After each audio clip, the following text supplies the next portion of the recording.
Hi guys, welcome back to our Facebook Live. My name is Ale Gonzalez and I'm the Digital Navigator with Bridging Apps, a program of Easter Seals Greater Houston.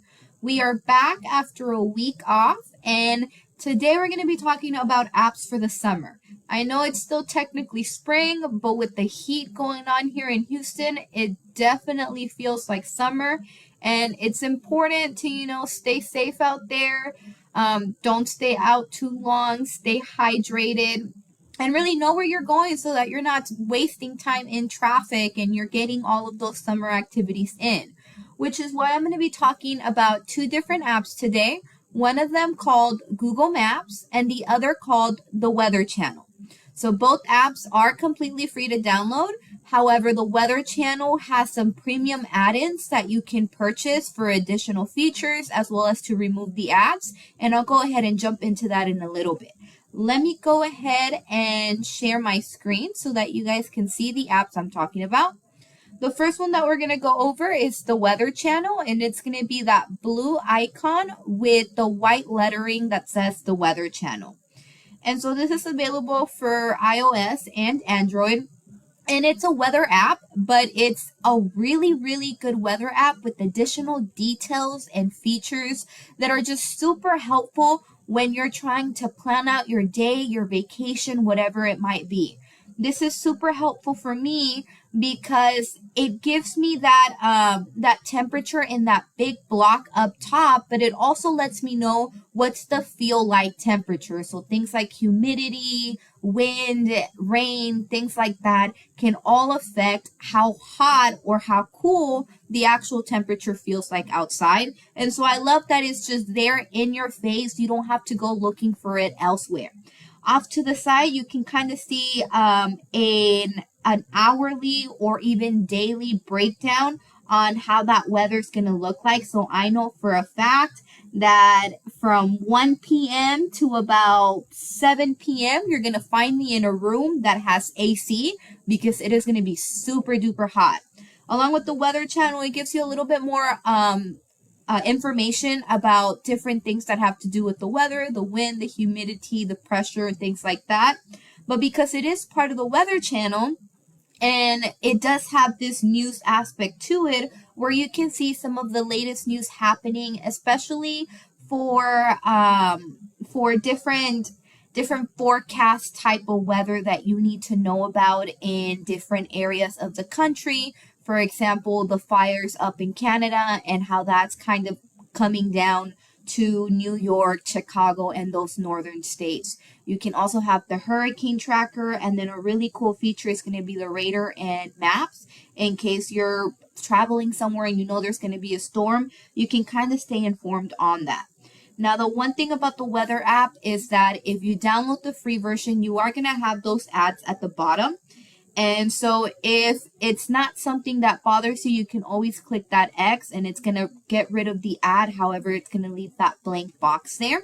You can remove the ads by paying $1.99 every single month or just paying $10 a year. And that is just simply to remove the ads. If you want additional features in this app, such as ad-free weather, 15-minute forecast details, and an advanced 72-hour future radar, you can purchase a membership for either $4.99 per month or $29.99 per year.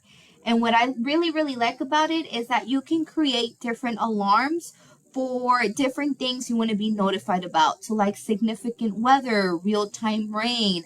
I usually have it on my personal phone for lightning strikes because my dog is terrified of loud sounds. And so I need to know when these lightning and this thunder is going to happen so that I can give him his medication to get him to relax and put him in his safe spot so that he can kind of handle that storm a little bit better.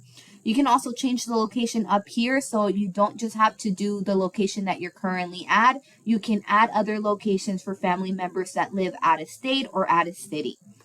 Now, the second app that I'm going to go over is Google Maps. And so this is a navigation app. And what I love about it is that it lets you see It lets you get navigation about different parts in the Houston area and other areas as well. And I like that there's just so many things that you can do with it. So for example, if I just wanted to see museums in Houston, then I don't need to know like the actual museum name or anything like that. I can just type that into the search bar, and it's going to go ahead and bring up a list of all of the museums in the Houston area.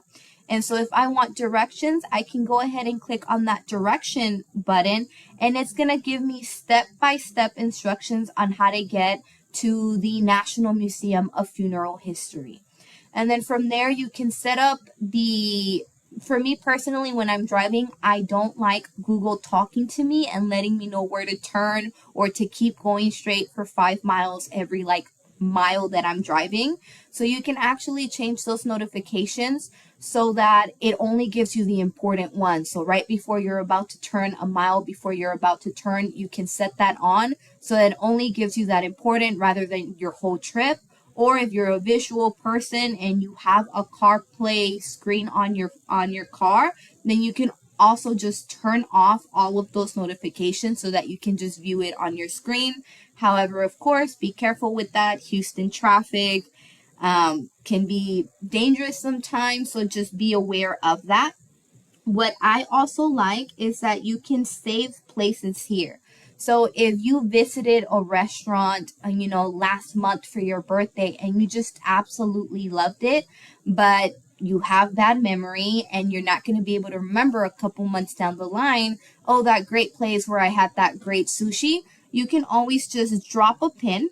And to drop a pin, all you have to do is hold down where you want to drop it, and that's going to create a pin. And then you can save it and add it to your favorites. And so now I'm seeing that there we go. Give me 1 second, guys. And so once that's saved,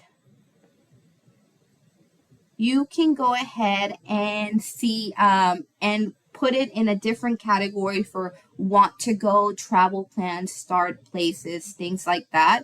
And you can always come back to it later.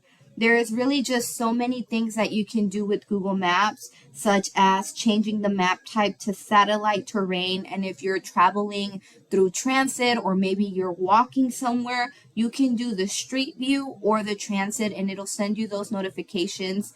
If you're riding like the bus or trains, it tells you when to get off, what's the next bus to take, the different train lines, things like that. And it is absolutely completely free. You do not have to create an account. However, if you have a Google account, you can go ahead and sign in here and you'll be able to see your timeline, so of everywhere that you've traveled, as well as sharing your location, which is really important to stay safe. If you have someone that you trust, you can share your location out with them so that they always know where you're at. Just in case something might happen, an emergency or anything like that. What I really, really love about it, one last thing, is that it does have voice to text. So if you click on that little microphone right there, I'm going to go ahead and allow access, museums in Houston. And I can still get the same type of function out of the app just by using my voice instead of having to type. So those are going to be our 2 apps for today, guys, Google Maps and the Weather Channel. If you guys have any questions on any of these, or you tried them out and you absolutely love them, leave a comment below. We'd love to hear more about your experience with them. Have a great day, guys. Bye.